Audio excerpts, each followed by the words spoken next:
Well, hi everybody, Father Alex here. Welcome to another episode of the Godcast. Just in recent podcasts, I've been looking at matters of social injustice and exploitation, and this podcast is another little foray into this field, and we're going to hear quite a harrowing story in a few moments. So please do tune in. If you enjoy my podcast, then check me out on Twitter. You'll find me there at AlexDJFrost, or you could perhaps subscribe to the YouTube channel, or maybe check out my book, which is here, Our Daily Bread from Argos to the Altar. But for now, I hope you find this podcast now of interest, and thanks for watching. Well, welcome, ladies and gentlemen, boys and girls, to another episode of the Godcast. In recent weeks, we've been talking quite a bit about matters of injustice and exploitation, and we're going to pursue that with a gentleman called Jacob, who's got a rather harrowing and interesting story to share with us. And we'll finish off by hopefully Jacob reaching out to people who might be interested in following this story further. Jacob, it's good to get you on the Godcast. How are you? I'm very well, and thank you very much for giving me the time to talk about the campaign that Marlon West and I are working on. So thank you. Yeah, just for Yeah. people who are listening, Marlon West is a gentleman who's recently been on the Godcast, so do check out our conversation. So, Jacob, let's get down to business. Let's hand the platform over to yourself and share with us your story and what it is you really want to tell us today. Okay, so just a bit of background about what happened. This was some years ago now. My daughter, I only have one child, and that's a daughter. She went to London to spend some time with her aunts, and while she was there, she thought she'd get a job. And she did in a restaurant, and unfortunately, that led to her being groomed, drugged, and gang raped, and a lot of other things which I don't really want to go into. But at the time, I wasn't really given very much information about it. I have to be very critical of the police, I'm afraid, in the way they handled it. They didn't really give me all the facts, and they advised her not to speak to me about the case because I would, quote unquote, blame her for the incident. Crikey, that seems quite crass and insensitive of them, Jacob. How did you get to know about the story? Did your daughter just come home, broke down? How did it happen? Well, what happened is my sisters obviously called me and just said, "Look, I'm afraid something's happened, and she's coming home, and she'll explain it to you when she's there." And she came home. She explained, not in any detail at all, really, that she had been raped, but not the detail. I didn't know that it was she'd been a victim of a gang rape. I didn't know that she'd been drugged or groomed, although I had some idea that she had been groomed because of some of the things that she'd been saying. I should have picked up on those red flags a lot sooner, I think, as a father, that you're supposed to when you've got children, and I didn't. So she explained a certain amount, but wouldn't explain everything because she said, "Well, I've been told that you would blame me for this incident." And I said, "Well, look, that's simply not the case." I said, I really need to help you." She said, "No, I don't want you to get involved." And because of that, I was never able to get involved in her case. And her case was pretty clear cut. There should have been a prosecution. Again, I can't discuss the details of my daughter's case because I don't have her permission to do that, which is why I use the name Jacob Jones, because I can't actually make it known who she is and where she is. So she just excluded me, and the police excluded me from the discussion and the investigation. The But can we establish some things? Were people charged for offences? No. When this happened to her, she went straight to the hospital and therefore the police. All of the evidence was there. I mean, there's no question at all that they had an abundance of evidence. And again, I don't want to go into the detail, but there were injuries on her because I think what a lot of people don't realise about gang rape is it's just not grooming and gang raping. There is far more to it than that. I won't talk about my daughter's case, but you're talking about grooming, which is followed up with drugs, which is followed up with gang rape, which is followed up in some cases with mutilation of the reproductive system, which is then followed up in some cases with torture, and then in some cases murder, and then in some really horrible cases desecration of the body of the corpse. So these are very horrific crimes with their own characteristics. Rape in itself is bad enough, but you have all these other crimes on top, which is why I refer to them as grooming gang crimes. This is not one crime. This is a composite of crimes that are inflicted upon these children, girls and boys, from the age, of 11 up to about 14 or 15. These are small little children that have this done to them. And although my daughter was a bit older at the time, I'm very aware, obviously, of speaking to Marlon and campaigning with Marlon and reading some of the transcripts, which I'd like to say to people, read the transcripts, but you can't. They are truly horrific. Now, this has happened over the last 40 years. This has happened to, we don't know how many girls, but most estimates say about 250,000. And I would say that's realistic, girls and boys. And around these crimes, there's only ever been fear and silence that's kept these things covered up. And that's what we're talking about, cover up. And why do you think that is, Jacob? Well, in my daughter's case, obviously, I saw how the police handled it in coercing her into not getting me involved in the first place, because I think they would have known that it would have been difficult for them to have not brought charges and prosecuted. The things that were said to her, the things that were said to other victims, discussions with Marlon, he talks to other parents. It's quite clear that there's absolutely no question of this at all, and it's evidenced in the J report, an official government report that looks at this and other crimes, that there has been a cover-up. And of course, we're going to learn more about this cover-up with the Casey report, which is, I think, due out this week.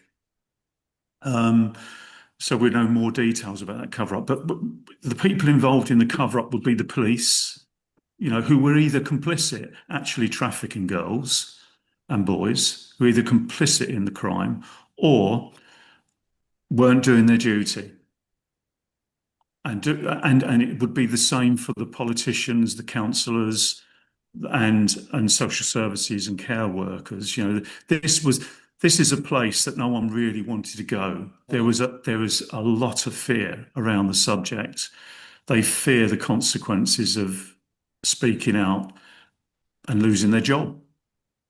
So And it's covered up. within all that, Jacob, obviously your daughter doesn't want to publicly talk about this, but as a dad, I often, in a lot of the situations that I'm faced with as a priest, I often try and put myself in the place of the parent as a dad of three grown-up kids.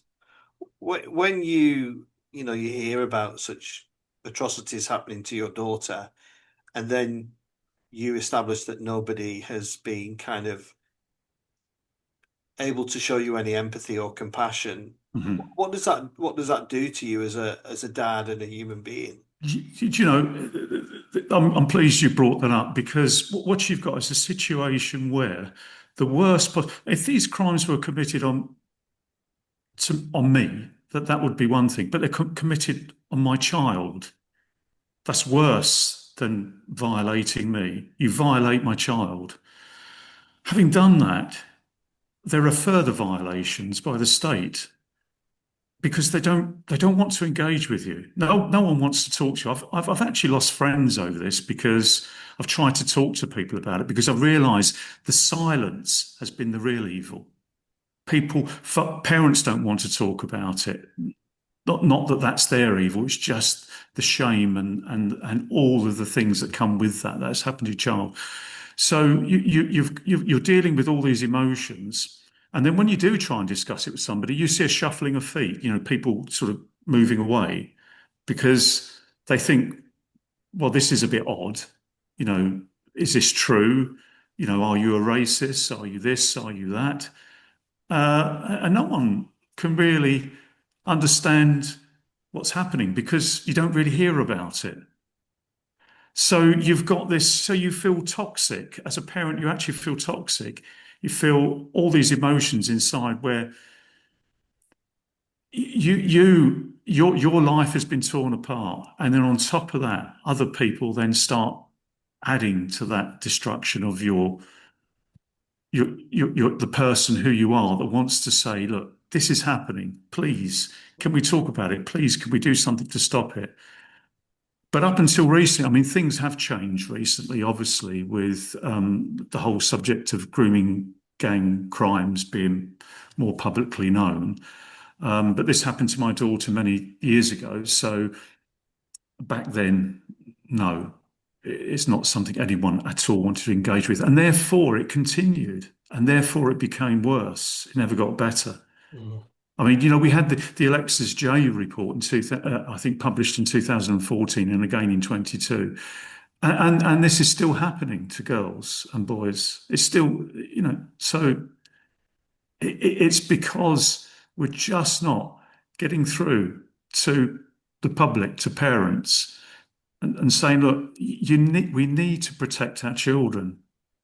And this isn't, I don't want you to think that it's one ethnicity. There's a lot of people involved in this. And it's not for me to say who that might be.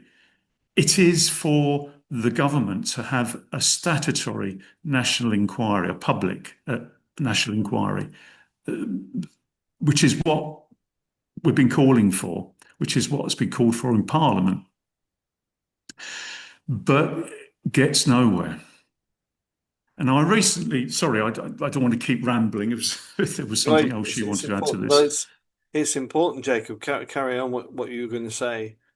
Well, what I did recently is I contacted my MPs, a Labour MP, and I said to him, look, I wanted to discuss this with you because I noticed that you voted against a national statutory public inquiry. I said, I want to know why. And Jacob, just before you progress, what mm, the National Public Inquiry is asking for what? What is it you want to see? we want to see why this was allowed to continue by the state. Yeah, the state has enabled these crimes through their silence and through their active cover up of the crimes. Yeah, We want to know why that is. yeah, What was the motivation behind that? And we want perpetrators brought to justice, but we also want those people who didn't do their job brought to justice. Because how can things change if the people who are there to protect us don't do that? yeah, And that's what a national inquiry does. It informs us about where the failings were. I can only guess at where the failings are. This is just my view I'm giving you and your listeners. But of course, I don't know. I don't really know. I don't know how many people are involved. I don't know who was involved. That's what a national inquiry does. It's no good having these local inquiries where they set their own homework and they mark their own homework. That's an insult. That's a slap in the face. This has happened in more than 50 towns and every city in this country. It's not a northern thing. People think, oh, it's Rotherham, it's Rochdale, it's this, it's that. No, it's not. It's a nationwide problem. And we want to know why. The inquiry will tell us why. yeah. And sorry, I interrupted, but so you reached out to your MP and To my MP and said, I need to know why you voted against the inquiry. And he said a number of things, but he said, well, at the end of the day, he said, I voted in accordance with my conscience. I said, well, that's clearly not true.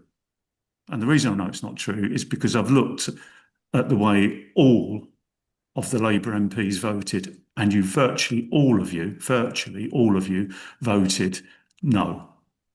Now, that is not vote of your conscience. That is a partisan approach to politics where you're using children as a political football. You had the Conservatives saying yes almost entirely, and you had the Labours saying no almost entirely. That's politics. That's not about our children. This That is an insult, yeah, an absolute insult to us. it is. There is a juxtaposition, isn't there? Because I mean, I'm not a huge fan of members of parliament, but you do assume that you can rely on these people to give an authentic voice and speak with integrity. But you're still Yes, saying this is about political gain, and the potential of not, by not doing it, you're not going to upset a certain group of people, and and it becomes political, which is plays into my whole issue around apathy and lack of care and uh, yes. yeah. Well, I'm pleased you brought that because that then brings me to the Church of England. And I'm sorry, but I'm here to say what I need to say. Hmm. And obviously, I respect all the work that you do. I know what you do because I've checked you out. So, um, and for the first, I work as a volunteer from a very young age. I've always volunteered. It's something, I was brought up a Christian, and I was taught how important charity is. And from a very young age, I was doing that. I started out by taking sick pilgrims to Lourdes.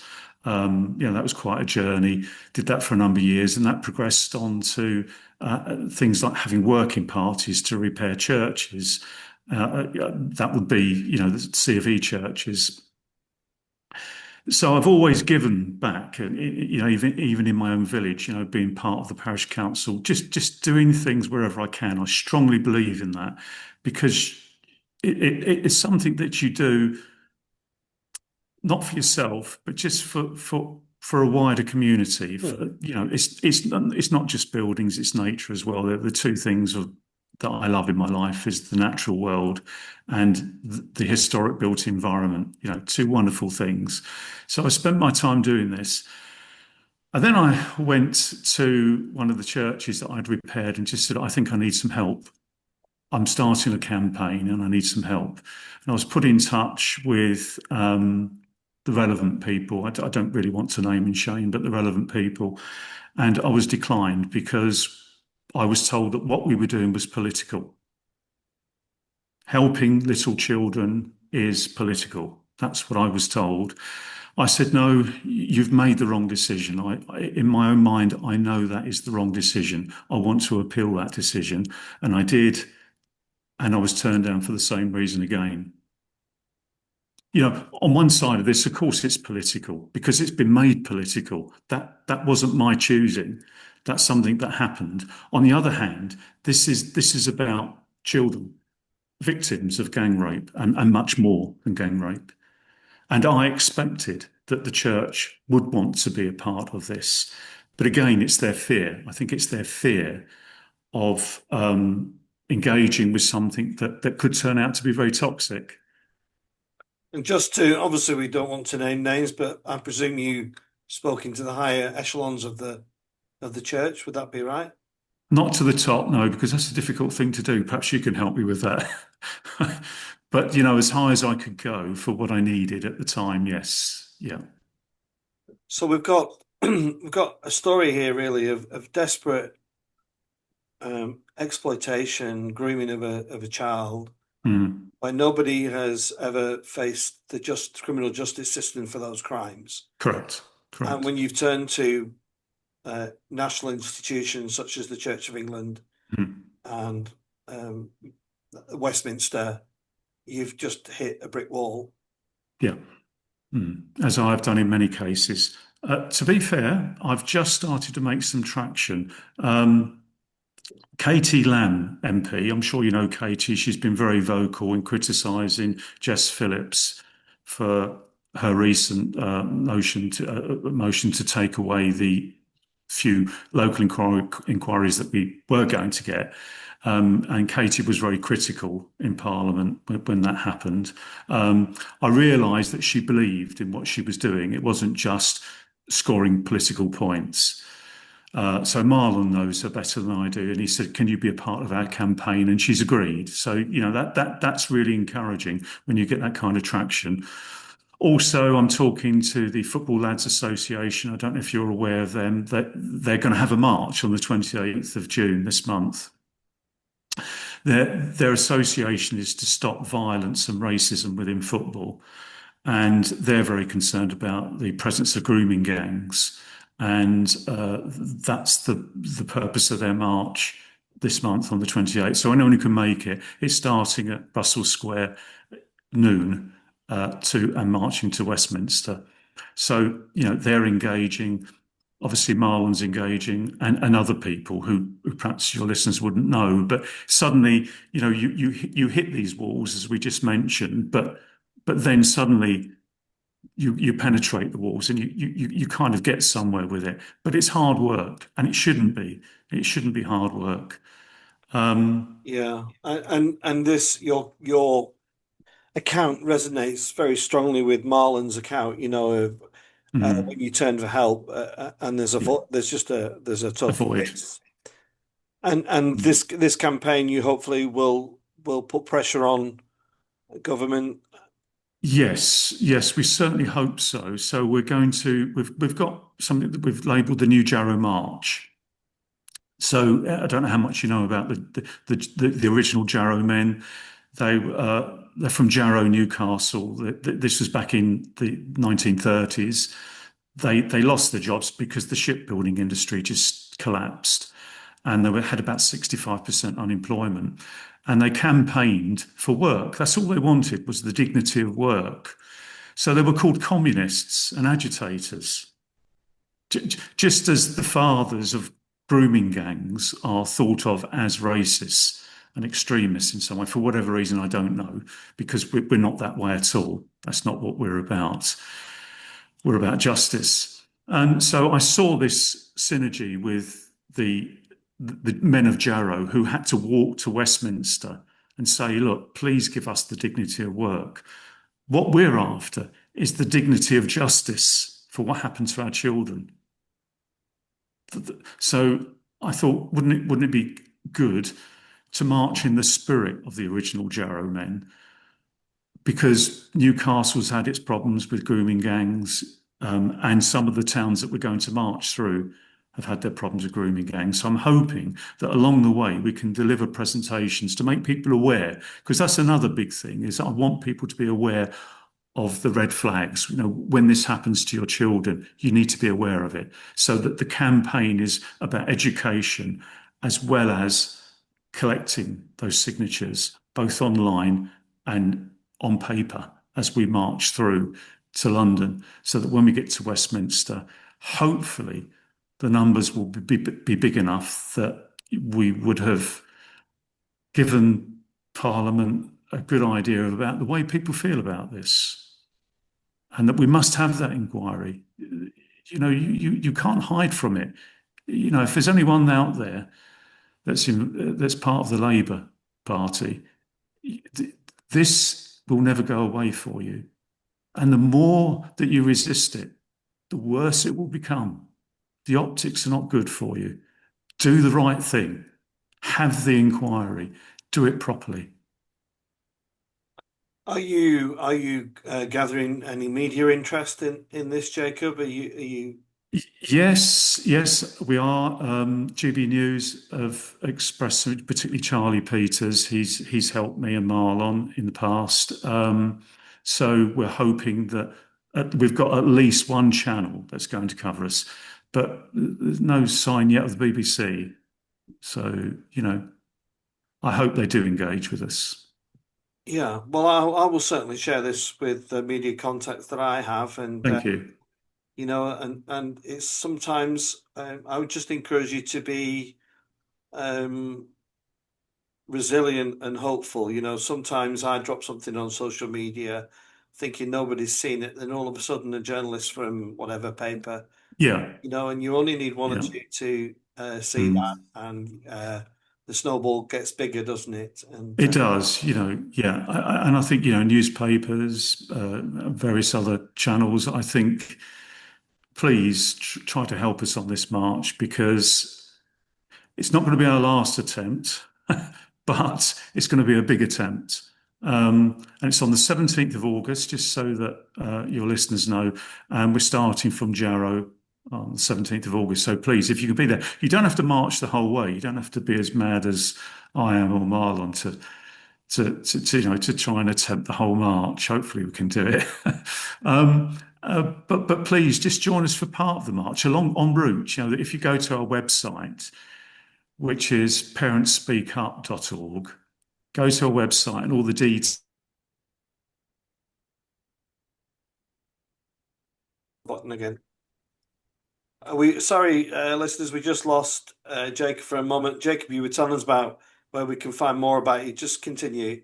Yes, so please, for any parents, and this is parents of victims, survivors, or just concerned parents. If you're a parent, this should involve you. This should interest you to know more about what's happening in our society. So if you are concerned about what's going on, then please go to parentsspeakup, all one word, .org.